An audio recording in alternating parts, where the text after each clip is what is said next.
Thank you for tuning in to another edition of the VULCAN Report. This end of day report is for trading on April the 24th, 2017. Today is Monday. You're looking at the gold chart here. This is a daily chart. And you can see how the market has been basically moving sideways, really, over a past several days. But when you look at the bigger picture here, you'll see that the market has retraced very well off of its support lows. Since then, it's made an attempt to get out of the Kumo cloud as of last week. This week we find ourselves back deeper into the cloud, but still trading above this momentum support line.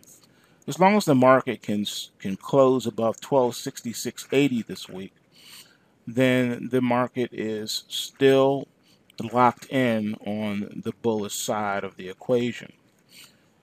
One more push should be all we need to get up and out of this Kumo cloud. However, this period of consolidation could carry on for another 2 or 3 weeks, giving us about a 4-week consolidation period. So we'll have to watch this going forward very closely to make sure that we don't lose this momentum. If we lose the momentum, then what will happen is we're in jeopardy of falling back below the Kumo cloud like we did back here. So that's where we are. We're at a crossroads here. We need to hold this position and get a nice solid close above 1300. That'll get us out the cloud, and then we'll be on the races to 1400. Where does that put the mining section? Glad you asked. Here's GDX. As you can see, GDX is also in the Kumo cloud, trading near the bottom support line of the Kumo cloud, moving in a consolidated fashion. Everything is literally flatline. Your trend lines are flatline. No momentum here whatsoever. And it has lost the bullish momentum on the weekly chart. This market needs to close above 2350 in order to lock back in the uptrend. A close below 2350 will open the door for a possible collapse below the Kumo cloud here. And then that would put the GDX in free fall. Don't want to see that. Looking at the Gdxj. Gdxj has also been in a flat line, but the momentum is starting to shift to the downside. The market has now dropped below the Kumo cloud, and in order to lock back in, we need to close above 3550 this week. Failure to get that would put this into absolute free fall. The prior support of 3266 is now in play. A close below 3266 opens the door back down into the low to mid 20s down here. Therefore, right now, JNUG is not looking very good at all. JDST, however, should be able to pick up the slack. Can't see it on that. Too much technical damage on the chart. And you can see it's popping up here. It wants to get in the Kumo cloud and make a run toward 25. So all things being equal, that's what we're looking at. A possible run scenario setting up for the JDST. That's what we need. That's where we are.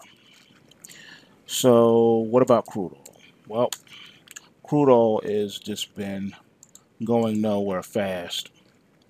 However, if you look at this weekly chart, you can see that there's a steep ramp coming up.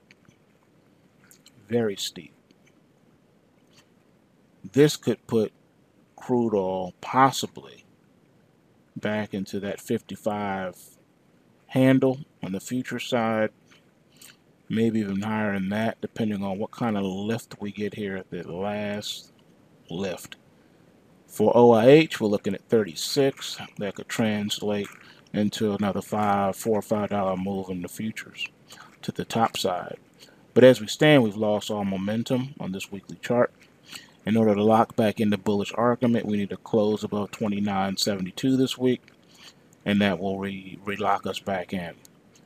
Failure to do so causes more pressure on price, pushes us into the Kumo cloud, and then you're looking down here, possibly breaking below 26.